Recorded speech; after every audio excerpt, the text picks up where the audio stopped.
On the issue of shareholding, which I think members are interested in listening to, I listened to you this morning, and it was quite emotive. By virtue of provisions of the third schedule of the Political Parties Act, the constituent parties of the Kenya Kwanza coalition entered into various agreements, which were deposited with the Speaker of the National Assembly and the Speaker of the Senate for purposes of Article 108 of the Constitution of Kenya.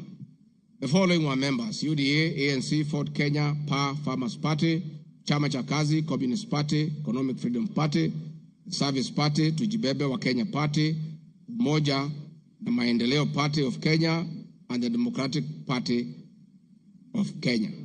In accordance with the provision of Clause 3, Schedule 3, a power sharing agreement and development agenda for the certain regions of Kenya, I attach copies of these agreements, RG 32.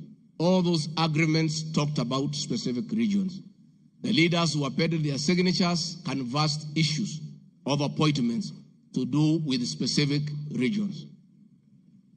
Power sharing agreement between UDA and ANC and Ford Kenya, for example, say that the UDA would nominate the coalition president, the presidential and deputy presidential candidates that was honored.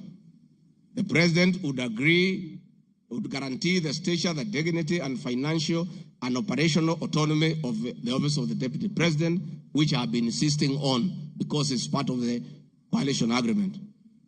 The ANC would be allocated the position of the prime cabinet secretary, which has happened. Ford Kenya would be allocated the position of the Speaker of the National Assembly, and that is why Honorable Masika Wetangula sits here today. In accordance with Article 2 of the Power Sharing Agreement, ANC and Ford Kenya would have a 30% share is a word, of the national government positions. This drives my utterances about shareholding. It is embedded in all these agreements that are attached here for you to read. I heard this morning an honorable member saying that the deputy president said the people of Ukabani will not get resources because they did not vote for Kenya Kwanza government. That is not true. The deputy president of the Republic of Kenya does not allocate resources. Resources for the development of the Republic of Kenya are appropriated by the National Assembly of Kenya, where I am today. The deputy president will help the president to oversee the implementation of funds allocated and appropriated by the National Assembly. It is therefore not possible that the deputy president of the Republic of Kenya has the capacity to deny any part of Kenya resources because of the way they voted.